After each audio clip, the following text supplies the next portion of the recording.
Haleluya. Mari kita mau mulaikan ibadah kita. Saya percaya kita sudah siap ya untuk memuji Tuhan, melayani Tuhan. Saya undang kita berdiri, kita nyanyikan Tuhan hadir di bait sucinya, Tuhan ada di tahtanya. Ya, mari kita sembah Dia, kita mohon berkatnya di dalam ibadah kita ini. Haleluya.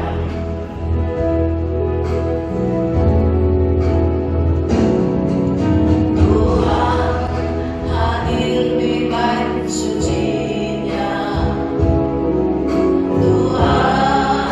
ada di tahtanya.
Engkaulah Allah yang suci adanya. Kami mau bersekutu dengan Engkau di dalam pujian penyembahan, juga di dalam perjamuan Tuhan. Engkau ada di tempat ini. Terima kasih Tuhan, terima kasih. Kami mau memuji-muji Engkau karena berkat-Mu ada di atas puji-pujian, ada kelepasan di atas puji-pujian, ada sukacita. Terpujilah Engkau, Engkau baik, Engkau heran. Dalam nama Yesus Kristus kami mulaikan ibadah kami ini. Haleluya, haleluya. Semua yang mau memuji menyembah Tuhan berkata amin. Puji Tuhan. Lihat kiri kanan, katakan selamat beribadah, selamat bertemu. Puji Tuhan. Tidak bisa tidak kelihatan ya saudara berkata-kata karena ada masker, tetapi masker bisa kuasa Tuhan, hadirat Tuhan dapat memberikan sukacita ya, meskipun sepertinya belum ini ditutup. Puji Tuhan. Mari kita nyanyi memuji Tuhan. Masuk gerbangnya bersyukur. Amin.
saudara, kita akan mendengar sebuah nyanyian dari Sari. Kita sudah kenal Sari ya, dan dia ingin menyanyi lagi karena entah hari ini atau besok dia akan berangkat dan pindah ke Malang tinggal lagi bersama dengan Ibu Foni ya, yang sudah lebih dulu di Malang. Puji Tuhan, dia makin sehat, makin kuat. Mari saya undang untuk menyanyi ke depan. Atau mau bersaksi sedikit? Wah, katanya kalau nyanyi ya, tapi ya, itulah kesaksian yang saya tahu bahwa dia sehat, dia kuat, dia akan ke Malang ya. Dan anugerah Tuhan kiranya beserta dengan dia, dan juga doa kita buat Saudari Sari.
Sari lama 11 tahun kalau tidak salah tinggal di Korea ya. Dia sebagai tour guide di sana, ya baik-baik saja. Tapi satu waktu dia kena serangan sebuah penyakit yang membuat dia harus banyak berobat ya, karena dioperasi di sana di Korea.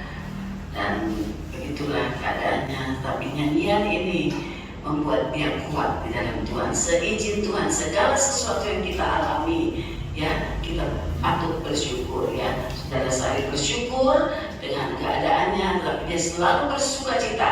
Gak pernah saya lihat dia bersusah, gak pernah ya. Kalaupun dia gak ada uang, dia bilang aja lagi tidak. Tetapi Tuhan selalu kirim ya. Tuhan selalu kirim tepat waktu apa yang dia perlukan untuk perawatannya ya. Dan dia akan ke Malang berserupanya bersama dengan Ibu Foni lagi yang dulu jual ayam geprek di sini kan. Ayam penyet ya, tapi puji Tuhan Ibu Foni pun kirim salam, semua baik-baik saja. Puji Tuhan, kita berdoa nanti buat Sari ya, supaya makin sehat, makin sempurna, makin sukacita. Kalau dia menyanyi, ya kita dengar suaranya indah, bagus dan juga memberkati. Puji Tuhan, kita akan masuk di dalam firman Tuhan. Saya undang kita berdiri dan kita akan menyanyikan sebuah lagu sebelum kita masuk dalam firman Tuhan. Kita lihat di depan kita ada perjamuan Tuhan. Kita akan bersekutu dengan tubuh dan darah Yesus. Mari kita hormati, kita tahu Tuhan ada bersama dengan kita. Kita lihat bukti dari kasih Tuhan. Haleluya.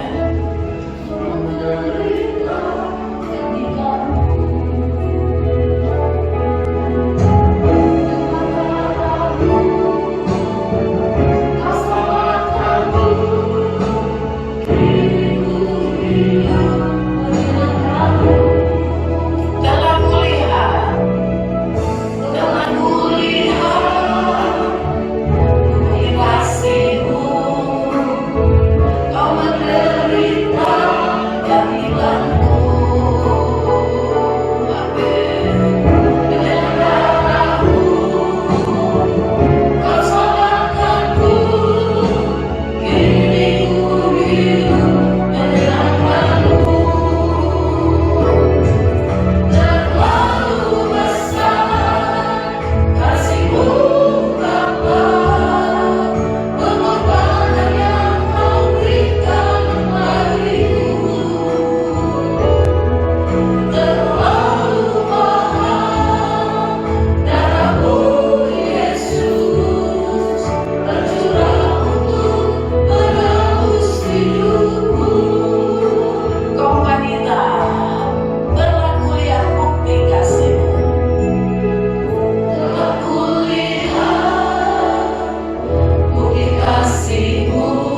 firman-Mu, urapi hamba-Mu Tuhan, yang akan memberitakan suara kasih-Mu kepada kami. Terima kasih, kami akan duduk diam menerima firman Allah. Terima kiranya semua pujian penyembahan kami, persembahan kami menjadi satu dupa yang harum di hadirat-Mu. Haleluya. Segala puji bagi Engkau. Dalam nama Yesus Kristus kami mau mendengarkan firman-Mu. Amin. Silakan duduk. Saudara Alwi Pendeta.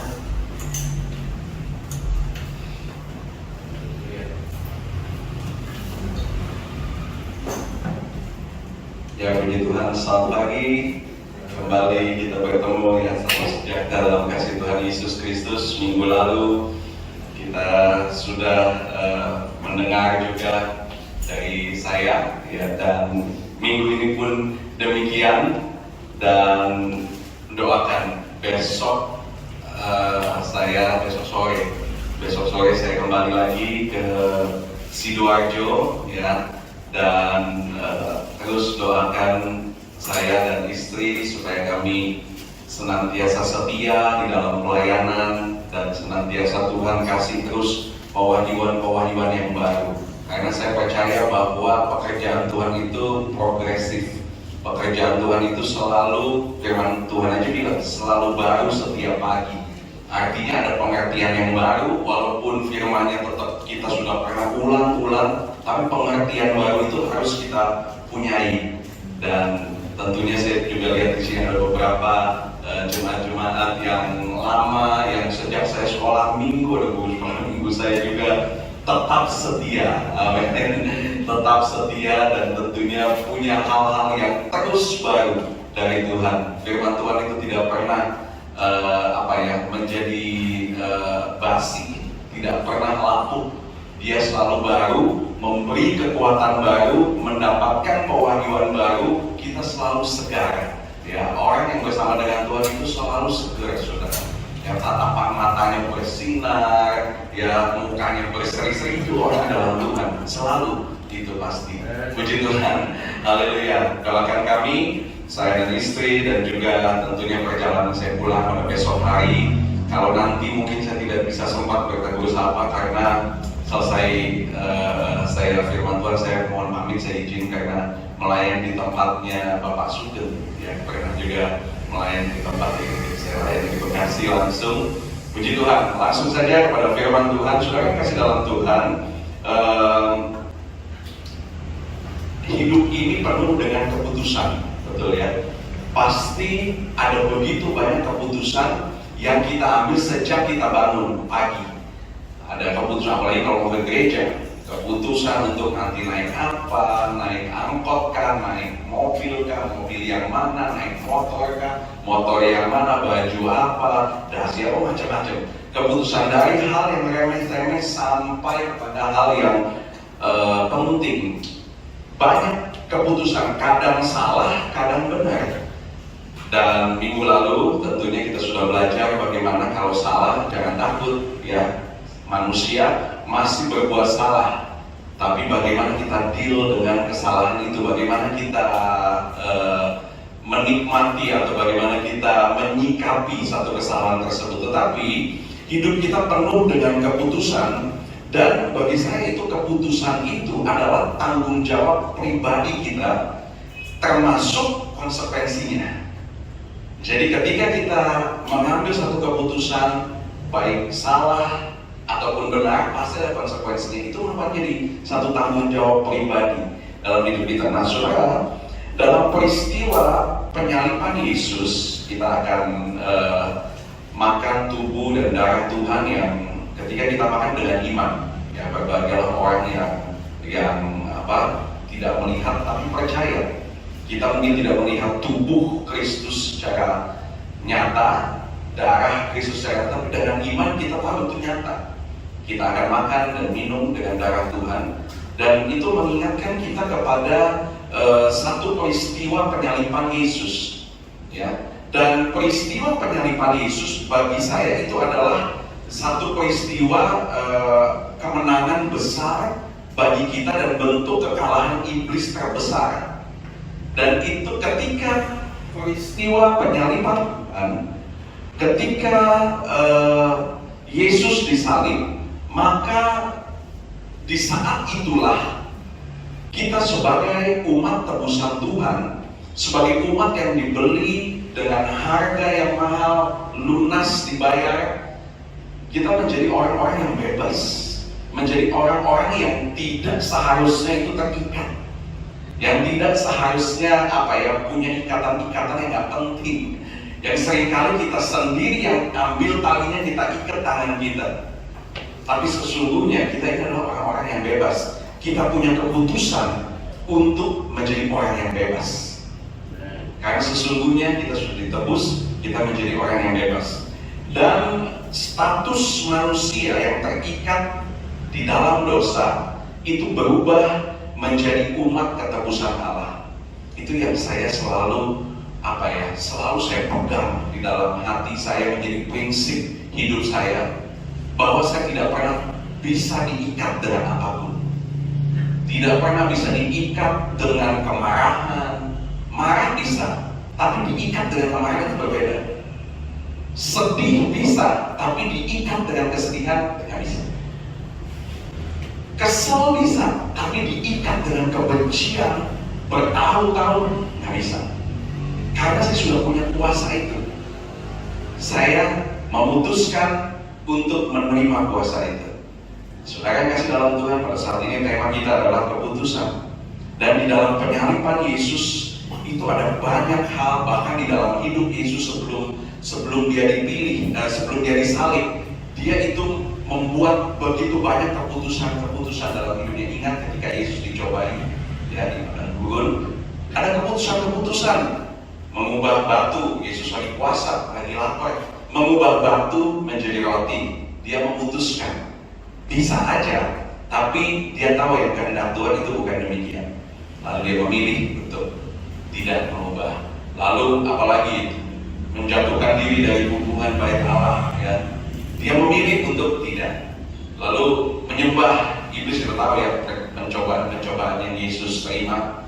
Dia memilih. Ada begitu banyak pilihan-pilihan yang Yesus lakukan dan dicatat di dalam Alkitab. Dan sesuatu yang dicatat dalam Alkitab itu artinya penting untuk kita pelajari. Nah, saudara yang kasih dalam Tuhan, ketika Yesus disalib, bahkan ada lagunya tuh ya, dia memilih disalib, dia memilih kayu yang kasar. Dia punya pilihan untuk tidak ada di dalam salib. Dia punya pilihan untuk tidak memilih kayu yang kasar. Minimal kalau ya disalib ya kayunya bagus lah. Tapi dia memilih yang menurut lagu ini, dan itu yang juga ditulis dalam Alkitab. Itu semua pilihan yang Yesus juga sudah lakukan. Dan ketika peristiwa penyaliban Yesus, sebagaimana yang akan kita kenal atau kita hargai dengan kita melakukan perjamuan suci ini, maka kita akan melihat sedikit tentang Yesus di dalam perjalanan itu ternyata tidak sesederhana itu. Bahkan, nah ini ya, pribadi Yesus adalah pribadi yang selalu mengangkat, yang selalu memberikan inspirasi kepada murid-muridnya pada waktu itu. Dan ketika dia menjalani satu rangkaian penyaliban, maka dia membuat pilihan-pilihan yang sekarang kita mau pelajari. Pilihan tidak panjang, tetapi mari biarlah kita memilih yang benar. Kita bisa memilih yang salah, tapi kita harus timbang. Saudara, di dalam hidup kita tadi kita banyak pilihan. Kalau terlalu banyak kita memilih yang salah dan kita menjalani konsekuensi dari semuanya itu, kita harus introspeksi dalam diri kita. Kalau terlalu banyak yang salah, walaupun bisa saja salah, tapi kalau terlalu banyak, bagi saya di dalam Tuhan itu justru harus yang lebih berat adalah ketika kita memilih yang benar. Pada saat ini kita akan melihat sedikit dari pilihan Yesus. Yang pertama, saudara, ketika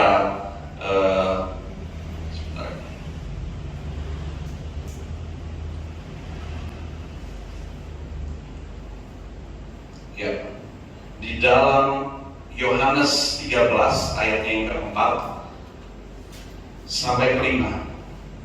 Yohanes 13 ayatnya yang 4 sampai kelima. Yesus memutuskan sesuatu yang tidak biasa pada saat itu. Nah ini ya. Lalu bangunlah Yesus, menanggalkan jubahnya, ia mengambil sehelai kain lenan dan mengikatkan pada pinggangnya. Kemudian dia menuangkan air ke dalam sebuah basi dan mulai membasuh kaki murid-murid, menyekanya dengan kain yang terikat pada pinggangnya. Nah ini merupakan di dalam satu perjamuan terakhir, ketika ini pertemuan terakhir dengan murid-murid sebelum dia disalib.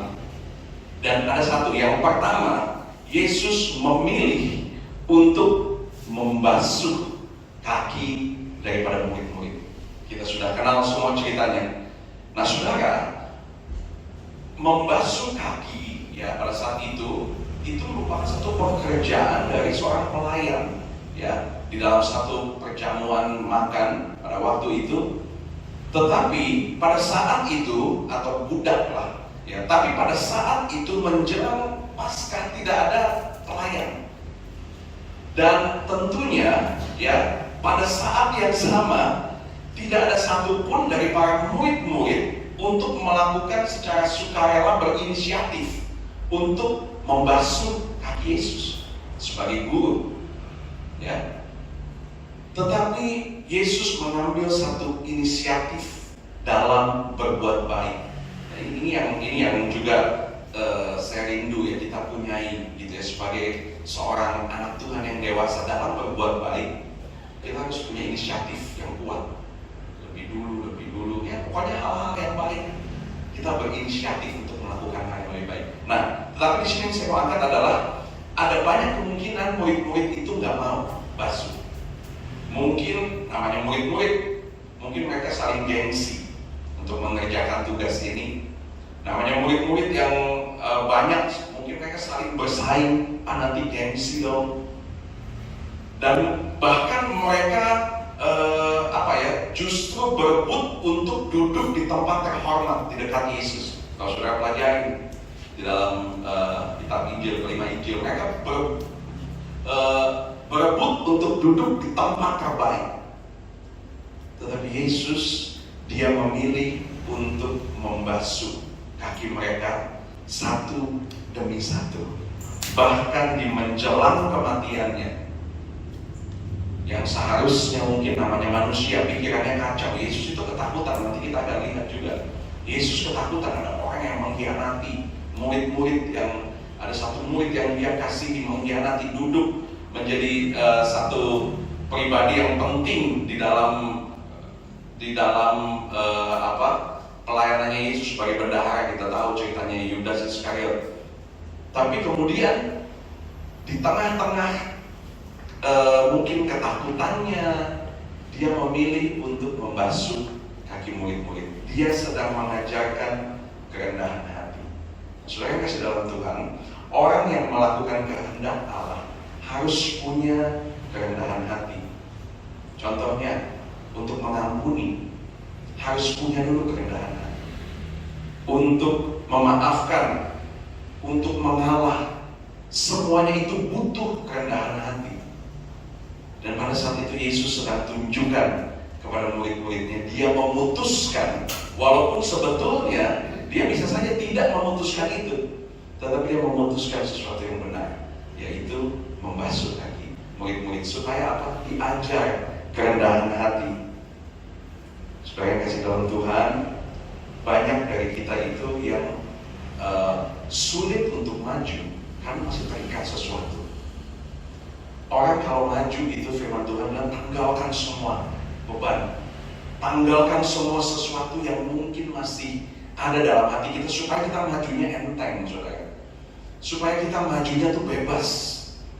Kalau kita masih terikat dengan macam-macam, susah mengampuni, susah memaafkan, yang untuk bisa itu kita harus punya dulu kerendahan hati. Dan Yesus tahu ketika dia naik, murid-murid ini akan deal dengan itu, akan berurusan dengan itu. Sehingga Yesus ajarkan untuk merendahkan hati, merendahkan dirinya, dan dia basuh. Dia mulai kasih contoh sesuatu. Dia memberikan satu keputusan untuk rendah hati. Saudara yang kasih dalam Tuhan, mari ya, tentunya kita mau hidup kita itu progres, hidup kita itu maju, hidup kita itu diberkati, hidup kita semakin dewasa di dalam Tuhan. Bukan berapa lama kita sudah melayani Tuhan, tapi seberapa mengerti dan seberapa berani kita melakukan firman Tuhan. Itu bagi saya yang paling penting ya. Karena dalam kehidupan saya juga sebagai seorang hamba Tuhan, ada orang-orang yang sudah cukup lama, tetapi ketika diukur dengan satu kedewasaan, ada ukuran-ukurannya. Ternyata masih belum dewasa. Bukan itu ukuran, tetapi bagaimana punya kerendahan hati untuk melakukan firman. Yang tentunya kadang-kadang itu gak enak buat daging. Yang kedua, saudara, yang pertama Yesus mengajarkan kerendahan hati. Yang kedua, Lukas 22 ayat yang ke-44. Lukas 22 ayat yang ke-44 berkata demikian. Ia sangat, ini kita melihat Getsemani, ia sangat ketakutan. Seringkali kita suka takut ya, seringkali kita suka ketakutan. Tapi Yesus dia memilih untuk apa? Makin bersungguh-sungguh berdoa. Yesus tidak memilih yang lain. Tetapi di dalam ketakutannya, Yesus memutuskan untuk berdoa karena dia sangat ketakutan. Karena apa? Ayat 40-nya coba. Ayat 40-nya. Ini alasannya. Kenapa Yesus memilih untuk berdoa? Setelah tiba di tempat di Taman Getsemani, ia berkata kepada mereka, berdoalah supaya kamu jangan jatuh ke dalam pencobaan. Saudara kasih dalam Tuhan, namanya manusia, kita masih ada di dunia dengan pikiran-pikiran kita, ya, dengan pengertian-pengertian kita yang jauh dari sempurna. Seringkali ada pencobaan-pencobaan yang datang. Tapi bagaimana caranya supaya kita tidak jatuh? Pencobaan itu pasti ada, kita tidak bisa hindari. Tapi kita jatuh atau kita enggak itu loh yang paling penting. Caranya apa? Berdoa supaya kamu jangan jatuh ke dalam pencobaan. Berdoa itu bicara tentang apa, saudara? Berdoa itu bicara tentang hubungan yang intim dengan Tuhan. Dan dari tempat ini saya ingin bertanya, nggak usah dijawab tapi dalam hati aja. Masihkah kita punya waktu-waktu taman Getsemani pribadi dengan Tuhan itu di dalam hidup kita? Saya suka bingung. Maksudnya begini loh.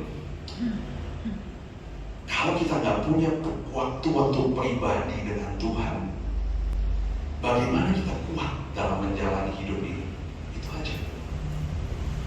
Saya kadang kalau ngobrol sama orang, kamu punya dua pribadimu gimana? Terus nggak tahu ya gini. Saya kadang dalam hati itu suka gimana caranya supaya kuat? Karena saya tahu begitu banyak godaan, begitu banyak cobaan, begitu banyak hal yang bisa buat kita salah. Tapi yang bisa membuat kita kuat, bahkan Yesus sekalipun, caranya adalah ketika dia sangat ketakutan, dia sangat khawatir, dia sangat cemas, dia memilih berdoa dengan sungguh-sungguh. Itu Yesus, apalagi kita. Dan Yesus jelaskan supaya kita jangan jatuh, berdoa. Dan dari tempat ini saya pun ingin mengajak saudara sekalian, Bapak Ibu sekalian, untuk kita punya waktu-waktu taman Getsemani. Kalau berdoa itu jangan kalau ada waktu dalam satu hari atau dalam satu minggu. Jangan kalau ada waktu. Percaya saya, nggak pernah ada waktu. Berdoa itu harus waktu yang memang kita sediakan. Dan saya berusaha, walaupun nggak sempurna, tapi saya berusaha dalam satu hari saya punya waktu 1 jam minimal saya berdoa. Karena saya tahu bahwa akan ada banyak hal-hal di depan saya yang bisa mengganggu dan bisa menjadi satu pencobaan dalam hidup saya. Saudara, ketika Yesus berkata bahwa dia sangat ketakutan, dia berdoa. Saya mengerti untuk mengurus tubuh itu penting, tubuh jasmani ya. Mungkin ada yang suka olahraga, mungkin suka ke-gym, mungkin olahraga, mungkin keluar bangun link dengan orang-orang. Saya selama seminggu ini ya, setiap hari saya keluar karena saya udah daftar. Waktu dari Sidoarjo saya udah daftar orang-orang yang saya mau temui. Nggak bisa semua. Jadi tadinya ada sekian banyak orang, tapi wah kayaknya ini nanti dulu, yang ini nanti dulu gitu ya, karena yang ini dulu, karena yang ini belum ketemu. Jadi setiap hari saya pergi ya, setiap hari ya penting bangun link ya, dengan orang-orang yang lama kita untuk membangkitkan iman kita. Tapi tentunya jangan juga lupa bahwa tetap saya harus luangkan waktu saya 1 jam untuk saya berdoa dengan Tuhan. Karena membangun tubuh di luar ini penting, tapi bagi saya, bagi kita, orang ketebusan umat Tuhan, firman Allah bilang bukan lagi kita yang hidup, tapi ada Kristus yang hidup dalam kita. Artinya kita punya tubuh kedua, yaitu tubuh batinia ini. Dan bagi saya yang paling penting itu adalah tubuh batinia. Karena firman Allah bilang, walaupun dagingku habis kenyang, walaupun dagingku merosot, tapi itu tidak terpengaruh sedikit pun. Tubuh batinia ini tetap kuat. Walaupun kita bisa sakit. Zaman COVID kemarin ya, di gereja kami 20 orang meninggal, 200 orang kena COVID. Dan hampir setiap hari dari pagar, saudara, dari pagar saya khotbah. Walaupun tubuh lemah, tapi itu tidak mempengaruhi tubuh batinnya kita. Itu berharganya tubuh batinnya, nggak bisa diapa-apakan. Justru tubuh lahiriah bisa melemah, tubuh batinnya itu bisa menguat. Mana yang lebih penting? Walaupun tubuh jasmani itu penting, tapi jangan lupakan ada yang harus di-maintain juga, ada yang harus dirawat juga, yaitu tubuh rohani kita. Caranya bagaimana? Punya waktu-waktu dengan Tuhan.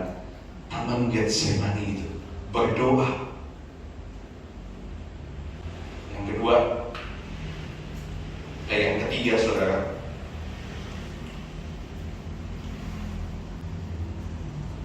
tapi sebelum itu Yesaya 40 ayat 31. Yesaya 40 ayat 31. Tetapi orang-orang yang menanti-nantikan Tuhan mendapat kekuatan baru. Amin. Mereka seumpama raja wali yang naik terbang dengan kekuatan sayapnya. Mereka berlari dan tidak menjadi lesu. Mereka berjalan dan tidak menjadi lelah.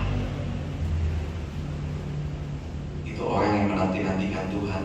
Orang yang punya waktu-waktu yang spesial dengan Tuhan.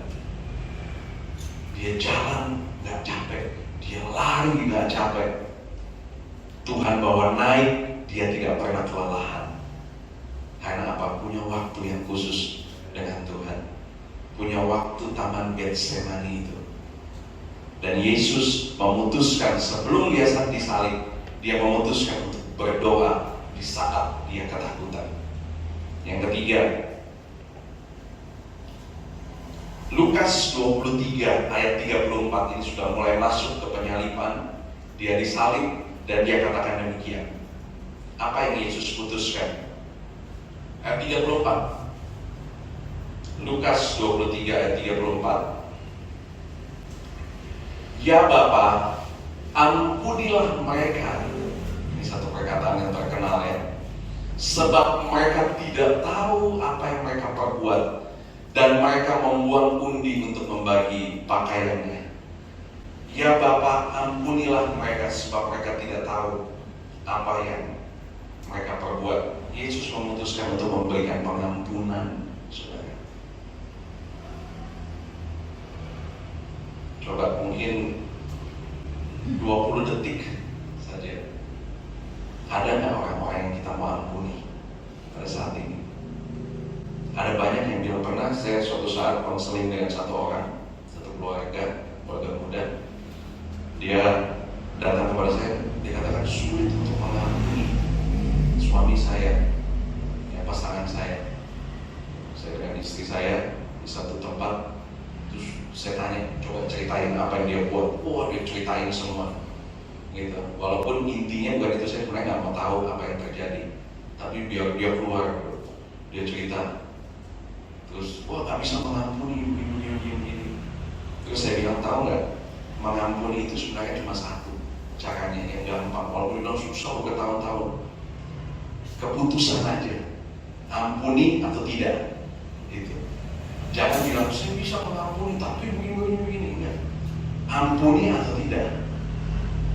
Lalu sesimpel itu, iya.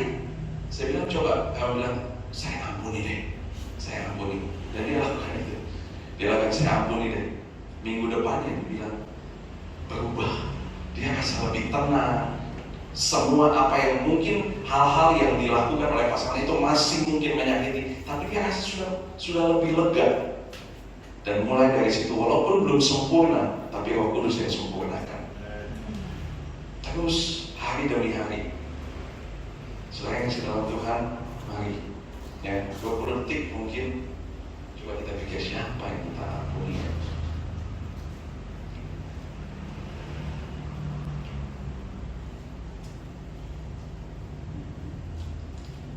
Saya mau katakan ketika kita belajar firman Tuhan ini, kita mau memutuskan untuk saya akan mengampuni sekarang juga.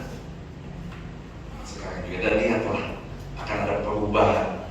Sekali lagi, kita nggak sempurna. Mungkin pengampunan kita nggak sempurna, tapi ketika kita putuskan, Roh Kudus itu akan menyempurnakan pengampunan itu atau apapun itu. Ketiga, Yesus mengampuni. Yang terakhir, saudara, yang keempat, Lukas 23 ayat yang ke-46.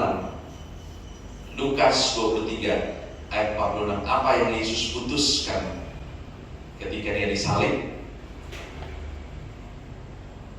Lalu Yesus berseru dengan suara nyaring, "Ya Bapa, ke dalam tangan-Mu kuserahkan nyawaku." Dan sudah berkata demikian, ia menyerahkan nyawanya. Yang Yesus putuskan, dia katakan, "Ya Bapa, ke dalam tangan-Mu kuserahkan nyawaku." Yesus memutuskan untuk taat sampai mati. Amin. Apakah kita bisa berkata demikian? Ya, firman Tuhan dalam Filipi 2, mungkin ayat yang terakhir, Filipi 2 ayat yang kelima. Firman Tuhan bilang begini, "Hendaklah kamu dalam hidupmu bersama menaruh pikiran dan perasaan yang terdapat di dalam Yesus." Jadi pikirannya Yesus, perasaannya Yesus itu harusnya sependapat dengan pikiran kita, menaruh itu di dalam hati kita. Apa itu ayat ke-8-nya? Apa sih yang menaruh pikiran dan perasaan yang sama di dalam Kristus Yesus? Ayat yang ke-8-nya, Filipi 2 ayat 8. Dan dalam keadaan manusia, ia merendahkan dirinya, tadi sudah belajar, merendahkan diri dan taat sampai mati. Saudara yang kasih dalam Tuhan, mau nggak kita bilang bahwa, berani nggak kita bilang bahwa kita akan taat dan berjuang sampai mati? Taat dan berjuang sampai mati. Sampai kapanpun kita mau taat. Sampai kapanpun kita mau berjuang. Sampai Tuhan ambil nafas kita. Taat. Jadi orang-orang yang setia kepada Tuhan. Dan Yesus ajarkan itu. Yesus memilih untuk dia taat sampai mati. Walaupun tadi Yesus bisa memilih untuk tidak taat, ya. Waktu Petrus potong kupingnya Malkus di Taman Getsemani, Petrus bilang gak ada satupun yang bisa ambil Yesus. Yesus marah. Dia bilang, Kalau saya mau, saya bisa minta berlaksa-laksa malaikat untuk tolong saya pada saat ini. Tapi saya tidak mau, karena itu bukanlah kehendak Tuhan. Yesus dia taat sampai mati. Saudara, ada 4 hal yang dipilih Yesus. Yang pertama tadi apa? Yang pertama adalah, catatan saya, merendahkan hati. Yang kedua, berdoa. Punyalah waktu-waktu berdoa, waktu-waktu intim dengan Tuhan. Ya, saudara, bagaimana ketika saya ada yang dalam hati saya keluarin aja deh. Ya, karena ini saya tahu dari Roh Kudus. Bagaimana caranya kita mengalahkan kedagingan kita? Bukan berhenti berbuat kedagingan. Ada banyak orang yang salah. Dia bilang caranya supaya dia tidak melakukan hal yang dia tahu salah, kedagingan, adalah berhenti. Enggak. Caranya adalah meningkatkan kedisiplinan rohani, memberi makan tubuh rohani ini. Itu. Karena ketika kita memberi makan tubuh rohani kita, meningkatkan kedisiplinan rohani kita, yang ini akan jadi kecil. Kalau kita berhenti, cuma sekedar berhenti tanpa kita meningkatkan disiplin rohani kita, dia akan, ini hanya seperti waktu saja, kita akan kembali lagi.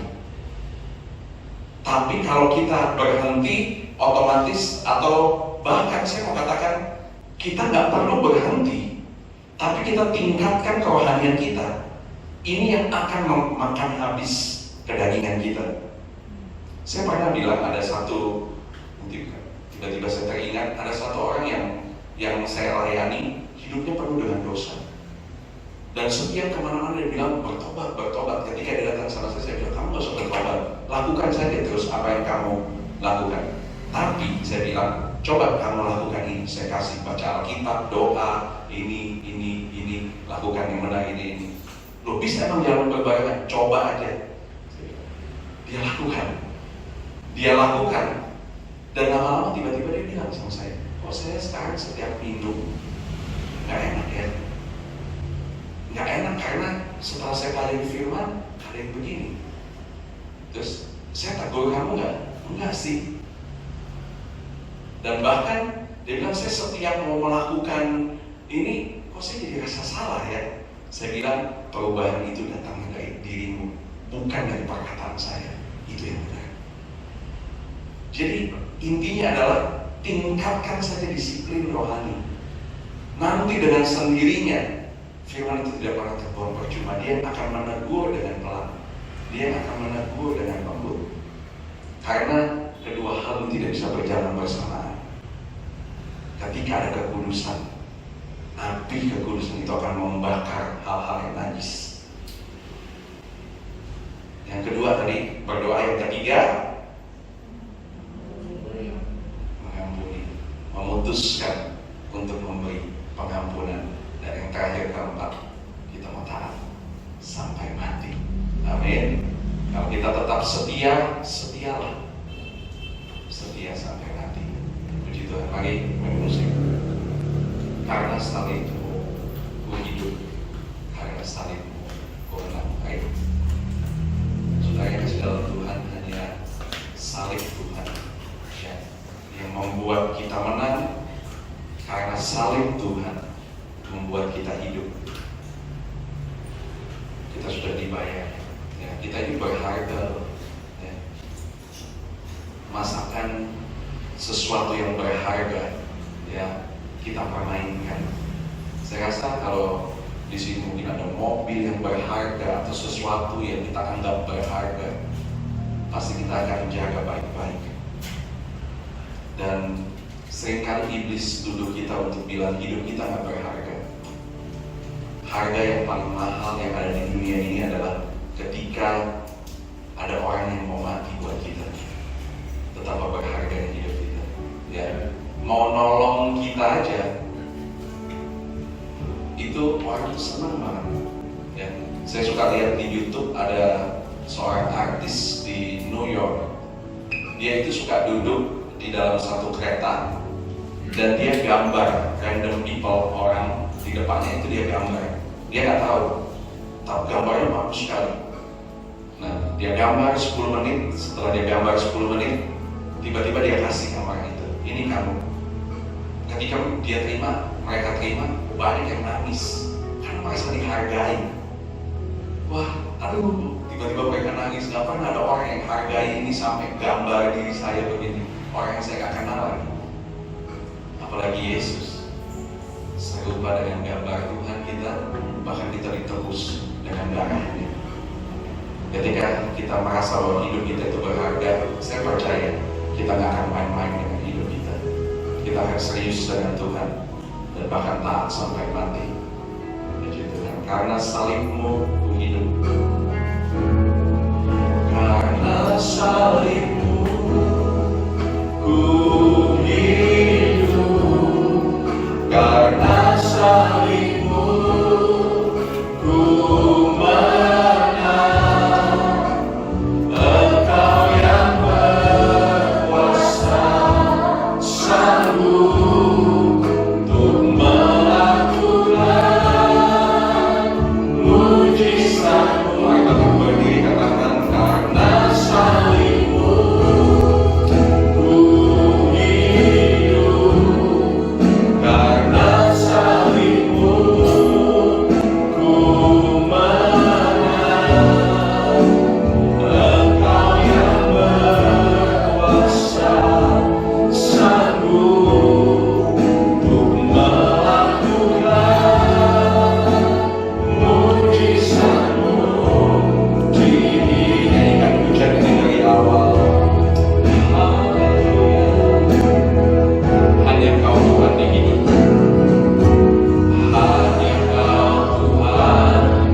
dalam setiap hari. Biarlah keputusan kami bukan datang dari diri kami, tapi oleh pekerjaan Roh Allah, sehingga kami tidak salah melangkah ya Tuhan. Sebab langkah yang pertama itu seringkali menentukan apakah kami salah arah atau tidak. Terima kasih Bapa dalam sorga, berkati hamba-Mu Aldi yang sudah menyampaikan kebenaran firman Allah. Dan saat ini kami mau mengambil keputusan untuk dengan tulus, dengan jujur, dengan lurus hati kepada Tuhan, untuk mengambil perjamuan Tuhan. Kami tidak mau bermain-main ya Tuhan, sebab resiko bermain-main di dalam perjamuan Tuhan, firman Allah berkata engkau akan mati. Tapi kami mau mengambil keputusan yang benar. Saya masuk dalam perjamuan Tuhan karena saya mau hidup lebih suci, lebih benar. Dalam nama Tuhan Yesus Kristus, berkati roti dan anggur yang adalah tubuh dan darah Yesus. Berkati kedua hamba-Mu yang akan melayani perjamuan Tuhan ini. Urapan-Mu ada di atas kami semua, sehingga perjamuan Tuhan benar-benar menjadi satu makanan dan minuman yang sungguh, yang sakit disembuhkan, yang lemah dikuatkan, yang mungkin masih ada dalam keadaan ketakutan, kekhawatiran, kebimbangan, bahkan belum dapat mengambil keputusan yang benar. Ketika dia makan dan minum perjamuan Tuhan, dia merasa damai dan sukacita, sehingga Engkau memberikan hikmat untuk mengambil keputusan yang benar. Terima kasih Bapa dalam sorga, kami mau menerima perjamuan Tuhan dalam nama Tuhan Yesus Kristus. Haleluya. Amin. Silakan duduk dulu Bapak Ibu Saudara-saudara. Nanti sebentar para pekerja akan menyanyikan pada waktu perjamuan dibagikan, dan nanti saya minta Bapak Jody dan Bapak Yosua untuk melayani perjamuan. Tapi saya mau mengingat satu nyanyian yang sederhana sekali saudara-saudara. Ya, cuma 2 bait saja ya yang diulang-ulang. Keputusanku mengikut Yesus. Ya. Keputusanku mengikut Yesus. Mengikut Yesus keputusanku. Mengikut Yesus keputusanku. Ya beda-beda tipis lah itu. Oke, jadi kita apa kemudian? Mengikut Yesus keputusanku. Ya, ya, dan selamanya sekali Yesus tetap Yesus. Keputusanku mengikut Yesus, keputusanku mengikut Yesus, keputusanku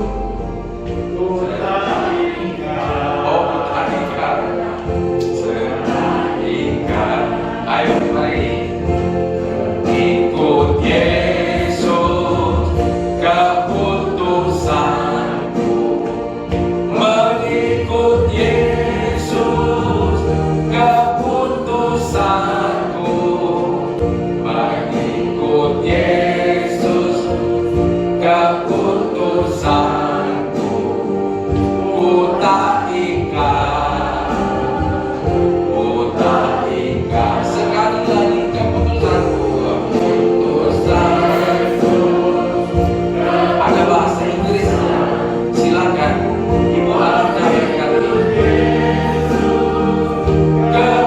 Keputusanku mengikut Yesus, keputusanku ku tak ingkar, ku tak ingkar. Haleluya. Bisa dalam bahasa Inggris? I have decided to follow Jesus.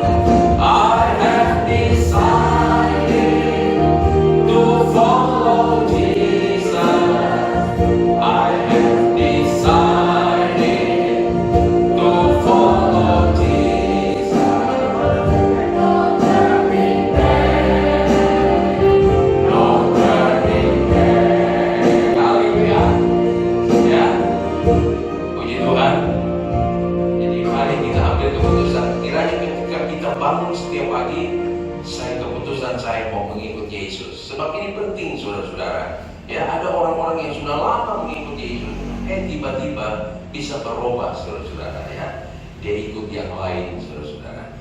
Nah, puji Tuhan, kita mau terima perjamuan Tuhan. Saya undang Bapak Jody dan Bapak Joshua.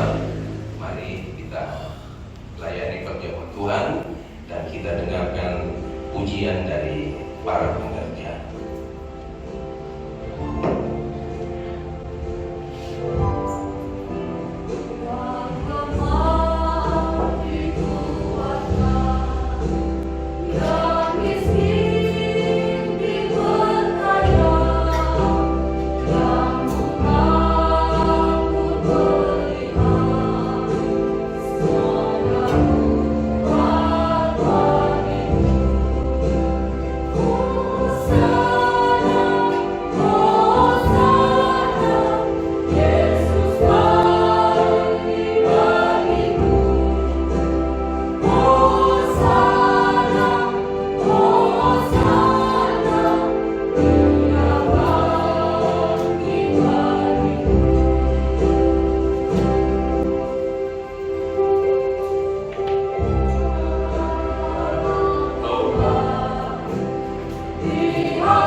lidahnya mengatakan hukum.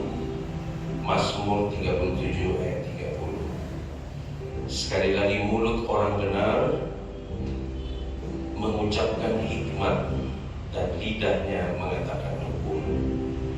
Ya, hari kita bersama-sama jaga mulut kita, sebab Amsal berkata mati hidup kita ditentukan oleh mulut kita.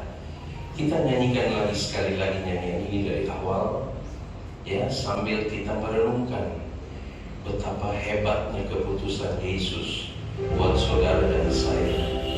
Ya, dia sebenarnya bisa saja tidak turun ke dalam dunia ini. Dia sebenarnya bisa tetap tinggal di sorga. Dia sebenarnya bisa tidak naik ke kayu salib, tapi dengan kerelaan, kerendahan hati, dengan doa kepada Bapa tadi, dia lakukan semua ini dengan ketaatan. Mari kita belajar juga taat kepada Tuhan. Sekali lagi, yang lemah dikuatkan. Kita nyanyi bersama-sama. Yang lemah dikuatkan. Kalau ada yang merasa lemah, datang kepada Yesus. Sebab Yesus berkata, marilah kepadaku, hai kamu yang letih, lesu dan berbeban berat, aku akan berikan kelegaan kepadamu. Haleluya. Hosana, Hosana, Yesus mati. Dengan kuat kita katakan, Yesus mati bagiku. Haleluya.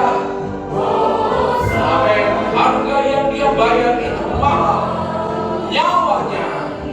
Haleluya.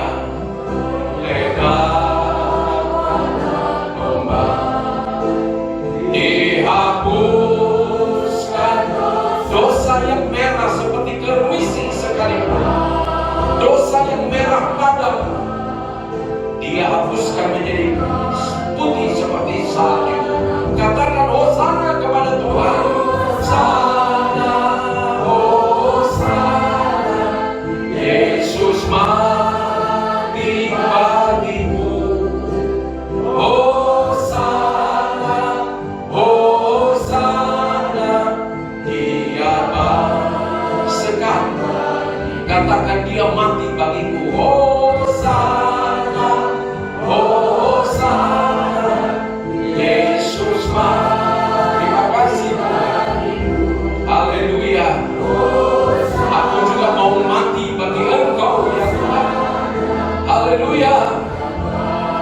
Sekali lagi, haleluya. Hosana, hosana, Yesus mati bagiku. Haleluya. Haleluya. Amin. Kita punya Allah, yaitu di dalam Yesus yang tidak mati untuk selama-lamanya. Ya, mari kita pegang ini, bahwa ada orang yang percaya kepada seseorang tetapi dia telah mati dan tidak bangkit-bangkit. Tapi kita punya Allah di dalam Yesus Kristus yang sudah mati untuk menebus dosa saudara dan saya. Tetapi kemudian pada hari yang ketika dia bangkit dan dia ada di sorga saat ini, dia sedang duduk di sebelah kanan Allah Bapa dan sedang berdoa buat saudara dan saya. Jadi kalau kita kuat bisa bertahan sampai saat ini, kita tidak bisa sombong. Ada Yesus yang berdoa di sorga buat saudara dan saya, dan dia akan kembali ke dalam dunia ini untuk menjemput kita, membawa ke sorga yang kekal, jumpa dengan Yesus untuk selama-lamanya, bahkan menjadi serupa seperti Yesus. Inilah kebanggaan kita punya Yesus Kristus dalam hidup kita. Kita angkat hosti dengan tangan kanan kita. Firman Allah berkata, sebab apa yang telah kuteruskan kepadamu telah aku terima dari Tuhan, yaitu bahwa Tuhan Yesus pada malam waktu ia diserahkan mengambil roti, dan sesudah itu ia mengucap syukur atasnya, ia memecah-mecahkan. Mari kita pecahkan bagaikan tubuh Yesus yang dipecah-pecahkan di atas kayu salib, dan berkata, inilah tubuhku yang diserahkan bagi kamu. Perbuatlah ini menjadi peringatan akan aku. Kita makan dengan iman, kita makan dengan bersyukur dan mengingat kepada Tuhan dalam nama Yesus Kristus. Haleluya.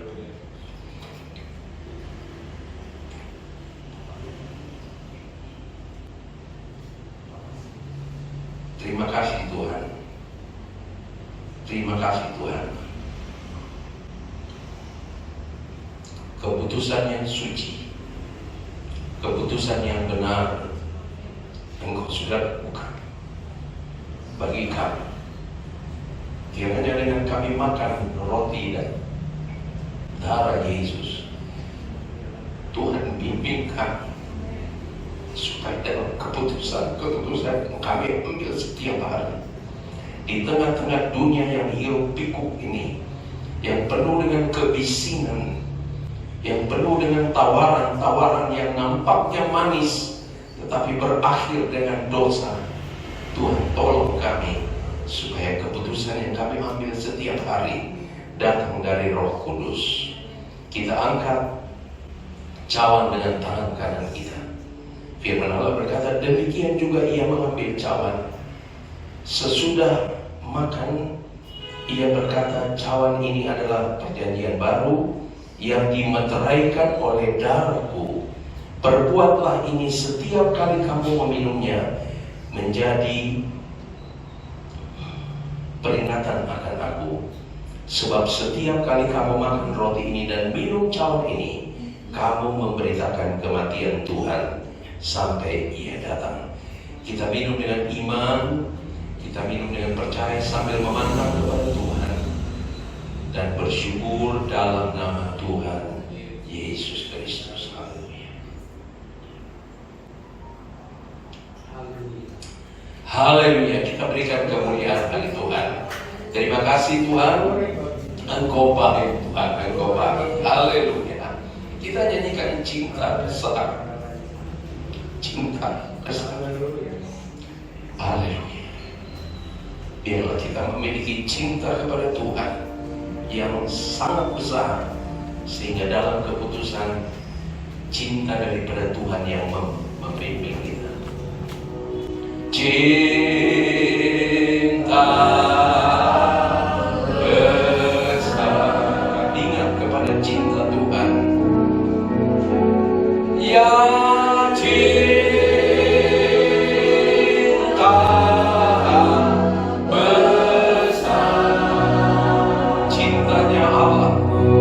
sehingga keputusan yang diambil itu benar. Haleluya. Layan besar cinta besar. Tahukah saudara dan saya bahwa Allah sangat mengasihi saudara dan saya? Kalau mungkin saudara merasa dibenci di dalam dunia ini, ada yang membenci saudara, ada yang tidak senang kepada saudara, bahkan ada yang memfitnah kita barangkali.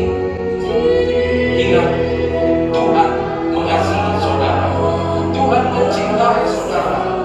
Saudara tidak perlu khawatir, saudara tidak perlu kecewa. Manusia bisa berbuat jahat kepada kita, tapi tidak ada rancangan yang jahat dari Tuhan buat saudara dan saya. Dia cinta saudara dan saya. Haleluya. Kita berharga di hadapan Tuhan.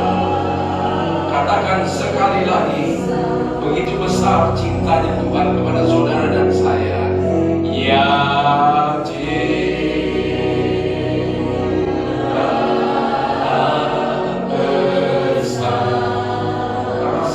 cinta kasih Allah kepada saudara. Cinta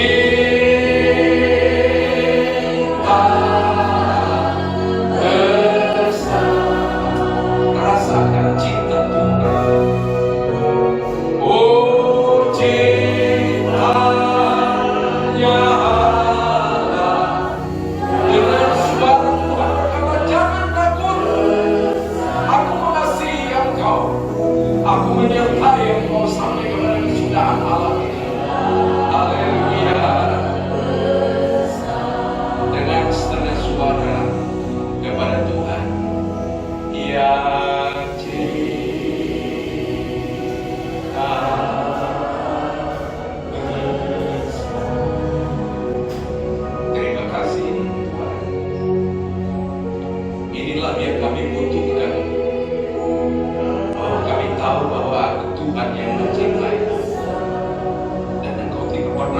merancang kejahatan. Tolong kami supaya kami pun tidak keluar dari cintanya Tuhan, dari rencana yang agung itu. Ya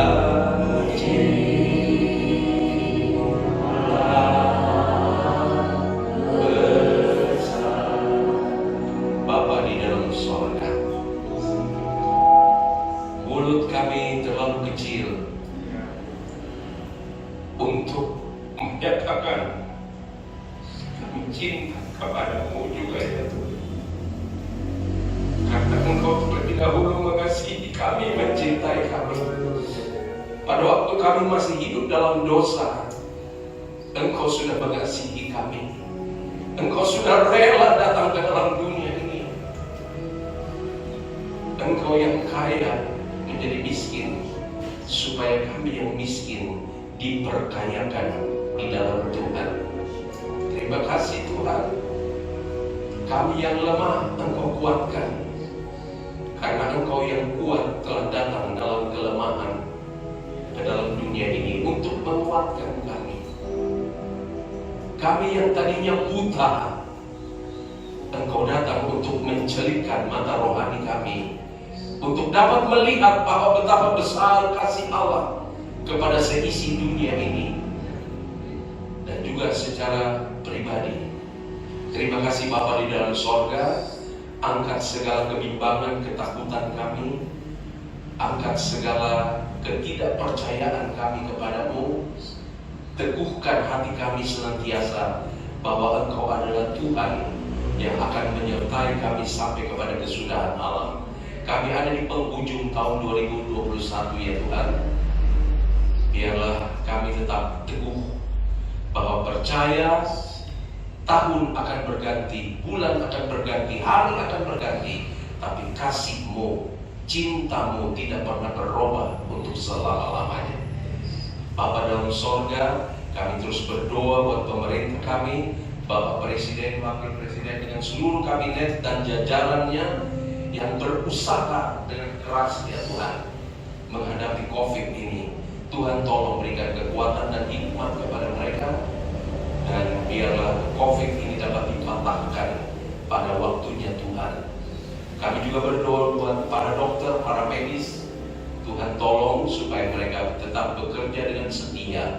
Andalkan Tuhan, bukan andalkan kepandaian manusia, tapi andalkan Tuhan di atas segala-galanya sampai mujizat Allah terjadi. Kesembuhan terjadi di mana-mana Tuhan. Inilah yang menjadi doa kami. Jaga bangsa dan negara kami Tuhan dari segala gangguan-gangguan. Terlebih ya Tuhan, memasuki nanti pemilihan presiden yang baru, seringkali ada kekacauan. Kami berdoa sedini mungkin. Kami minta di dalam nama Yesus, Engkau patahkan segala niat-niat jahat dari siapapun ya Tuhan. Engkau patahkan dalam nama Yesus, sehingga bangsa kami mengalami keamanan, ketentraman, dan diberkati oleh Tuhan. Terima kasih. Berkati jemaat-Mu ya Tuhan. Jemaat-Mu adalah milik-Mu, adalah biji mata-Mu. Semua yang datang dalam ibadah ini, mereka datang dengan mengasihi Tuhan. Biarlah mereka juga pulang dengan kasih daripada Tuhan. Perlindungan, penjagaan Tuhan di tengah-tengah hari-hari yang jahat ini, hari-hari yang sukar. Lindungi mereka Tuhan, jaga mereka. Mereka adalah biji mata-Mu. Engkau jaga, lindungi rumah-rumah tangga, usaha, pekerjaan, anak-anak di bangku sekolah, bahkan apa saja yang dikerjakan oleh anak-anak-Mu, diberkati oleh Tuhan. Terima kasih Tuhan, dan biarlah kami terus mau setia kepada Tuhan. Terpujilah nama-Mu. Semua yang sudah melayani Engkau, apapun bentuknya yang hamba-Mu tidak dapat sebut satu persatu, Tuhan balas memberkati. Biarlah Tuhan dipermuliakan, Tuhan dibesarkan. Jauhkan dari segala mara bahaya dalam perjalanan pulang. Dan sebentar panitia Natal juga masih akan bertemu lagi, berbicara untuk Natal kami. Tuhan berkati panitia, berkati semua janji-janji iman dalam bentuk apapun. Tuhan balas memberkati, karena sumber segala berkat kami.